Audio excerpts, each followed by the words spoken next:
अस्सलामु अलैकुम वरहमतुल्लाहि वबरकातुहू। सामीन व नाज़रीन, आज की इस वीडियो के अंदर हम आपको बताएंगे कबूलियत दुआ के औकात।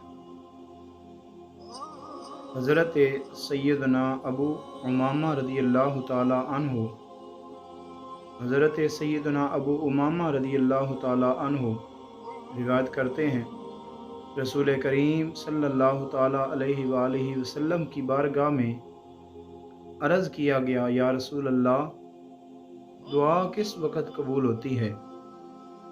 तो मेरे करीम नबी सल्लल्लाहु ताला अलैहि वालैहि वसल्लम ने इरशाद फरमाया, अय्यद दुआई अस्माउ क़ाला जौफ़िल लैलिल आखिरु व दुबुरुस सलावातिल मक्तूबाति। नबी करीम अलैहिस्सलातु वस्सलाम ने इरशाद फरमाया कि दुआ रात के आखिरी हिस्से में कबूल होती है, बाकी फ़र्ज़ नमाज़ों के बाद दुआ कबूल होती है। मेरे करीम नबी सल्लल्लाहु ताला अलैहि वालैहि वसल्लम के इस फरमाने ज़ीशान से पता क्या चलता है